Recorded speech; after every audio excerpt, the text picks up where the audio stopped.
She said, "If I want to stay over at a guy friend's house after a party, that's my choice. Trust me or don't." I chose don't. When she finally realized I was gone, she left a trail of voice notes begging, screaming, then whispering, "Please come home." Hey viewers, before we move on to the video, please make sure to subscribe to the channel and hit the like button if you want to see more stories like this. Thanks. The cracks didn't start with a bang. They started with silence.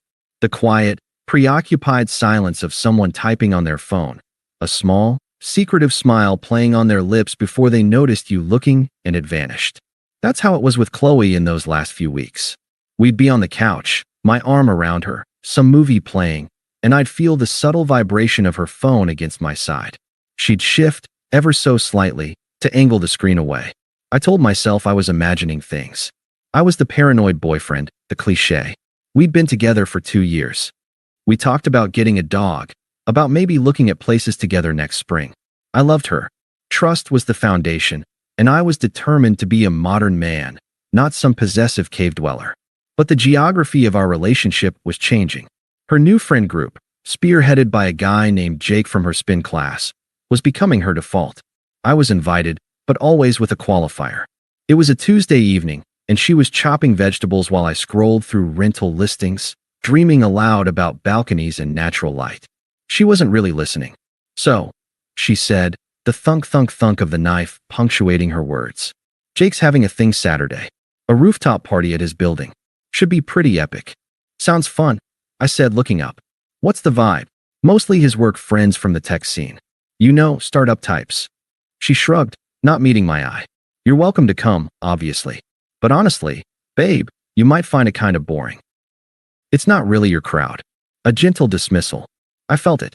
I can hold my own. "I'm not totally socially inept," I said, trying to keep my voice light. I know. It's just, it'll probably go super late. And his place is right there in the same building. So if I end up crashing there, don't freak out, okay? It's just practical." The thunk-thunk-thunk stopped. The air in our small kitchen went still.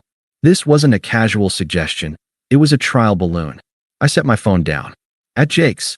I kept my voice even, calm. "Sure, I get the convenience. Uber prices are insane at 2 a.m. But you'd be sleeping on his couch, right? It's just, we've never really discussed sleepovers at other guys' places. It's a new one." She finally looked at me, her expression a mix of defensiveness and impatience. "Why does it matter? It's just a couch. God, it's not like anything would happen. Do you not trust me?" And there it was. The nuclear option. The question designed to shut down any further discussion by making me the villain, the insecure, controlling boyfriend. "It's not about trust, Qley," I said, choosing my words with care. "It's about respect. Respect for our relationship, for what we have. Spending the night at another guy's apartment, even platonically, is a boundary for me. It makes me uncomfortable." She waved the knife, a dismissive little gesture. "Well, it shouldn't. Jake's a friend. A good friend. It's 2023. Men and women can be friends without it being weird. I agree they can. But friends don't typically have sleepovers when one of them is in a committed relationship. It's about the appearance, the principle of it." "The principle," she repeated, as if the word was silly. She went back to chopping, harder now. "Fine. Whatever. I just wanted to give you a heads up." The conversation died there, buried under the sound of sizzling onions and unspoken tension. I let it go.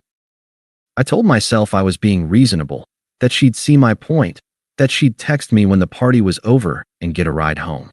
I was the understanding boyfriend. I trusted her. But the knot in my stomach didn't loosen. Saturday arrived, heavy and overcast. Qley was buzzing with a nervous energy, trying on 3 different outfits, asking my opinion but not really hearing it. The party was a looming event, a dividing line. That evening, as she was doing her makeup at the bathroom mirror, I leaned against the doorframe. The unease had solidified into a cold, hard stone in my gut. I had to try one more time, to state my case clearly, without accusation. "Hey," I said, my voice soft. "About tonight." She met my eyes in the mirror, her expression carefully neutral. "Yeah. It would make me more comfortable, a lot more comfortable, if you just got an Uber home. However late it is. I'll pay for it. Seriously. Or I can come get you. I don't mind. Anytime. Just text me." She put her mascara down slowly, turned around, and crossed her arms. The carefully constructed neutrality shattered, replaced by something colder. So you're saying you don't believe I can be in a house with a man and not cheat on you? That's what this is about. You think I'm going to fuck Jake on his couch? The crudeness of it was a slap. No, I said, my own voice hardening just a fraction. It's not about cheating. It's about respect for our relationship. It's a boundary for me. A simple one. Don't spend the night at another man's apartment. Is that really so unreasonable? She stared at me, and in her eyes, I didn't see love or compromise or even frustration. I saw contempt. She saw my boundary as a weakness, my request as a shackle. Well, she said, her voice flat and final, each word a nail. If I want to stay over at a guy friend's house after a party, that's my choice. Trust me or don't. She held my gaze, challenging me. This was her line in the sand. She was framing my entire devotion, our 2 years, as a binary test. An ultimatum wrapped in the language of empowerment. The cold stone in my gut melted, replaced by a sudden, shocking clarity. The fog of doubt, the constant self-questioning, lifted. I saw the path forward with perfect, sterile vision. I didn't yell. I didn't plead. I didn't list all the ways I'd shown my trust. I just looked at her, really looked at her, and saw a stranger. A selfish, dismissive stranger who valued her own defiant choice over my peace of mind, over the basic integrity of what we shared. I nodded slowly, not in agreement, but in understanding. A profound, life-altering understanding. Okay, I said, my voice eerily calm, even to my own ears. I understand. I turned and walked out of the bathroom. I heard her make a small, exasperated sound behind me, assuming she'd won, that I was capitulating to another night of silent resentment. She had no idea. I went to the living room, sat on the couch she'd chosen, and looked at the framed photo of us on a hiking trip, both of us smiling, sunburnt, and happy. The man in that photo was already gone. He'd been chipped away, piece by piece, by secretive phone smiles and dismissive gestures, and now, this final, cruel choice. Trust me or don't. I had made my decision. The clarity that followed her ultimatum was like stepping into a cold, still room after a raging storm. All the noise, the anxiety, the doubt, the desperate need to make her understand, just ceased. I felt a profound, almost unsettling calm. I went to bed before she left for the party. I heard the click of her heels, the scent of her perfume lingering in the hallway, the final click of the apartment door. I didn't get up. I lay there in the dark, not planning my next move, because it was already planned. I'd begun it the day after our first conversation about Jake, a quiet voice in my head telling me to prepare for an outcome I didn't want to believe was possible. I slept deeply for the first time in weeks. When I woke at dawn, the apartment was silent. Her side of the bed was untouched. I didn't check my phone. I showered, dressed in jeans and a t-shirt, and went to the back of my closet. From behind a stack of sweaters, I pulled out a duffel bag I'd packed incrementally over the last 10 days. A few changes of clothes, my passport and important documents, my grandfather's watch, the book I was reading. Nothing of ours. Nothing that was us. In the living room, I took one last look. At the stupid, overpriced velvet pillow she had to have. At the coffee table book about architecture we'd bought together on a weekend trip. It all looked like a stage set for a life that was no longer mine. On the kitchen table, I placed the single key to my apartment, leased in my name before I'd ever met her, and a simple bouquet of sunflowers, her favorite. I took a notepad from the drawer and wrote just 4 words. Not an explanation, not a plea, not an accusation. A simple statement of fact, the answer to the test she'd given me. I've chosen don't. Take care. Mark. I didn't look back. I closed the door, and in that act, I closed the book on us. My friend Ben, who'd been watching my slow-motion heartbreak for weeks, didn't ask questions when I showed up at his door with a duffel bag at 7 a.m. He just clapped me on the shoulder, pointed to the made-up sofa, and said, "Coffee's on. Stay as long as you need." The first thing I did on his couch was open my phone. I didn't scroll. I went straight to my contacts, tapped her name, and hit block. I did the same for her number. Then I opened our shared notes app, our shared grocery list, our photo cloud. I removed her, one digital thread at a time, severing the connections with surgical precision. I left one channel open, the messaging app we used most frequently. I didn't block her there. I simply turned off all notifications and archived the chat. I needed a record, not for revenge, but for my own sanity. A receipt. Then, I put my phone face down. "You okay, man?" Ben asked, handing me a mug. "I will be," I said, and I meant it. The first voice note came through at 11:37 a.m. I saw the preview icon on the app later that afternoon when I was idly checking a work email. I waited until I was alone in Ben's guest bathroom that night, the fan humming, to listen. I pressed play, my face blank in the mirror. Her voice was thick with sleep and annoyance. "Really? This is so immature. You're actually going to throw away 2 years because you're insecure?" I stayed on Jake's couch, for God's sake. It was lumpy, and his roommate was snoring. "This is a pathetic overreaction.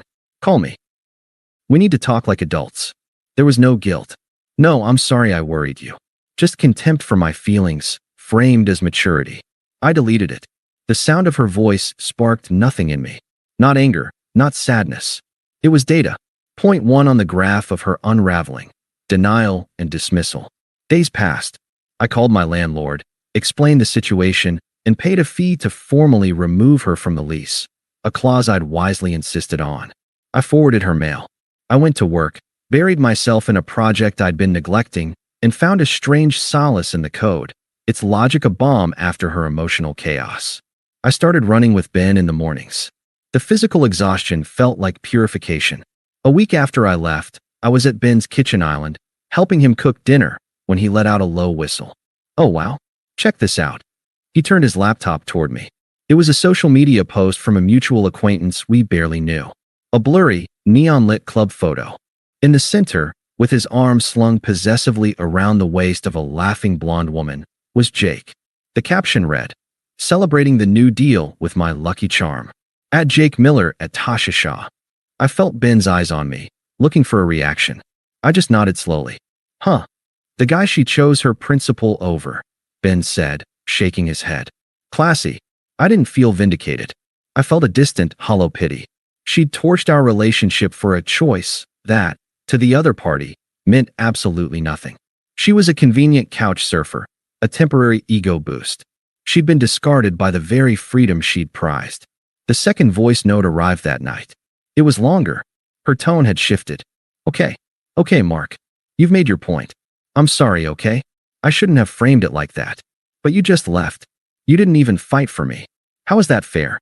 Jake and I are just friends. You're being so paranoid. Please, just call me back. We can fix this. Just please." The condescension was gone, replaced by a shaky panic. She was sorry for the framing, not the action. Sorry for my reaction, not her choice. And the classic rewrite of history. You didn't fight for me. She'd given me no room to fight. She'd issued an ultimatum and was shocked when I accepted it. I deleted it. Stage 2, bargaining and blame shifting. The silence from my end was a vacuum, and nature, like her psyche, abhors a vacuum. The third voice note came 3 days later. I was packing a small suitcase. I'd found a sublet, a clean, minimalist studio with a view of the river. A fresh start. I played the message as I folded a shirt. It was raw. I could hear her crying, the sound wet and ugly, stripped of any performance. "You were right. Okay. You were right. He's an asshole. It was all a mistake. I miss you so much. The apartment is so quiet. I keep waiting to hear your keys in the door. I can't sleep in our bed. It smells like you. Please come home. I'll do anything. I'll never talk to him again. I'll give you all my passwords. Just please." This was the real pain, the consequence arriving like a delayed freight train. She wasn't sorry for disrespecting me. She was sorry because her gamble had failed spectacularly. Jake was gone, and the stability I represented, the man who would have paid for her Uber, who would have waited up, was gone, too. She wasn't pleading for me.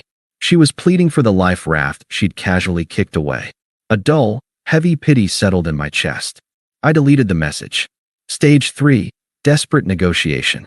The final voice note arrived 2 weeks after that, in the dead of night. I was in my new studio, assembling a bookshelf, the city lights twinkling outside my bare window. I'd just finished sanding a rough edge on the wood, the action meditative and satisfying. I saw the notification, a tiny red dot on the app, one now never opened. I almost didn't listen. But some part of me needed the closure, Needed to hear the full arc of the tragedy she'd authored. I pressed play. There was no sound at first. Then, the faint rustle of fabric. A shaky, indrawn breath. Her voice, when it came, was a ghost of itself, a hollow, broken whisper, stripped of all pride, all anger, all artifice. It was the sound of absolute emptiness. Please come home. Please. A long, static-filled pause.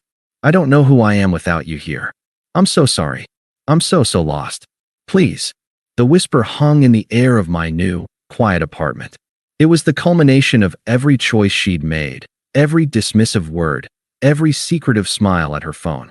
It was the sound of karma not as dramatic punishment, but as the inevitable, aching void left when you treat love as an option and respect as a weakness. I felt nothing. Not triumph. Not sadness. Not even that distant pity. It was like hearing a weather report from a country I'd never visit. I didn't delete it immediately. I placed my phone on the newly assembled shelf, walked to the window, and looked out at the river, a dark ribbon studded with reflected lights. I took a deep, clean breath of the air in my own space, untainted by perfume or resentment. Then I went back, picked up my phone, and for the final time, pressed delete. 6 months is a lifetime when you're building it brick by brick in silence. My studio by the river became a home. The bookshelf I'd assembled that night now held a growing collection. The view, once just a novelty, became a part of my daily meditation, the constant, steady flow of the water a reminder that things move on. I'd gotten the promotion at work, the one I'd been too distracted to properly chase. I'd reconnected with old friends, the ones Qley had subtly nudged me away from, calling them your boring college buddies. We played poker on Tuesdays. It was mundane and perfect. Ben called it my post-traumatic glow-up. I just called it peace. I heard about Qley in fragments, from the dwindling network of mutuals. She'd left the apartment, couldn't afford it alone. Moved in with a cousin. Jake, unsurprisingly, had officially and publicly coupled up with the blonde, Tasha. Qley's social media, which I never checked but Ben occasionally reported on, had gone from defiant, living my best life, posts to a long, then permanent, silence. I never thought about reaching out. She had become a lesson learned, a closed chapter. The memory of her whispering voice notes sometimes surfaced, not as a wound, but as a marker, the moment I knew my silence had been heard. The encounter, when it happened, was not an accident. It was a Sunday morning at The Grind, the coffee shop we'd frequented near our old place. I still went sometimes. They roasted the best beans in the city. I was waiting for my order, reading a newsletter on my phone, wearing the quiet confidence of a man utterly comfortable in his own skin. I'd just come from a run. I looked like what I was, healthy, rested, and alone by choice. Mark. The voice was tentative, thinner. I knew it instantly, but the sound triggered no pulse spike, no cold dread. Just a mild, distant recognition, like hearing a song you'd once overplayed. I looked up. Qley stood by the condiment station. She was trying to look put together, a nice coat, makeup applied with care, but it seemed painted on a fragile surface. Her eyes held a hectic energy, a desperate hope mixed with deep, tired shadows. She looked smaller. The defiant woman who'd issued an ultimatum in a bathroom doorway had vanished. "Hi, Qley," I said. My voice was polite, neutral. The tone you'd use with a coworker you barely know. "How are you?" Not "what are you doing here?" Not "wow, long time." Not "you look." Just a simple, socially required inquiry, devoid of any real interest. She flinched, almost imperceptibly, at the placid normalcy of it. She'd likely rehearsed tearful reunions or heated arguments. She hadn't prepared for this. Okay," she lied, her eyes searching my face frantically for any crack, any hint of the old pain, the old love. She found nothing. A smooth wall of pleasant detachment. "You look really good." "Thank you," I said, as if she'd complimented my jacket. I glanced past her toward the counter where my name would be called. "Listen, Mark," she began, her words tumbling out in a rehearsed rush. "I know you got my messages. All of them. I need to know if there's any chance. To talk. To even just get coffee. Like this." She gestured weakly between us. "I've been in therapy. Seriously. I understand what I did now. It was about my own insecurity, my own issues. It was never about you. You were everything." I didn't respond immediately. I let the silence stretch, let her sit in the emptiness of her own words. My coffee was called. I collected it from the counter, took a slow sip, and turned back to her. She was still standing there, frozen, waiting for a verdict. "I'm glad you're working on yourself," I said. It was the most benign, generic thing I could say. It carried no warmth, no investment. Her composure began to fissure. "That's it?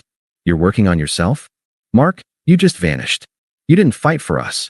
You didn't even give me a real conversation. Was I that easy to leave? Was what we had that meaningless to you?" Her voice was rising, tinged with the anger of the second voice note, the one that had blamed me for not fighting. This was the crucible. This was where the old me would have broken, would have launched into a passionate defense, a relitigation of every hurt.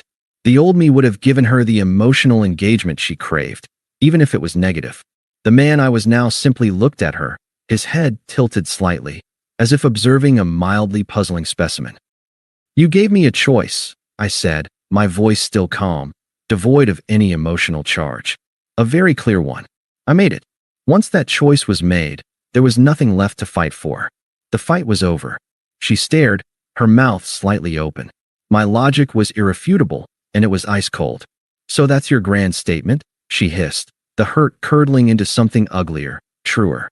The facade of the therapy-talking, enlightened woman cracked, revealing the raw entitlement beneath. "After everything, I get the silent treatment, and then this politeness? You used to love me. You looked at me like I was the whole world." I took another sip of my coffee. It was excellent.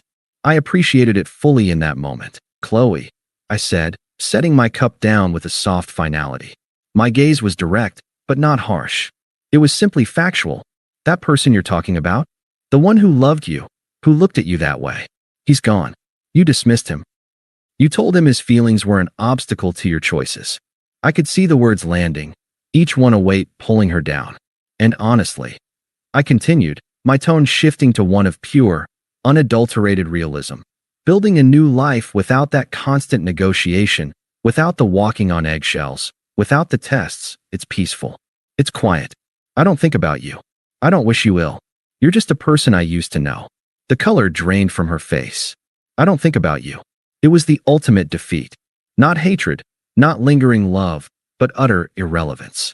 My peace was not in spite of her. It was completely unrelated to her. She had become a non-factor in the equation of my happiness.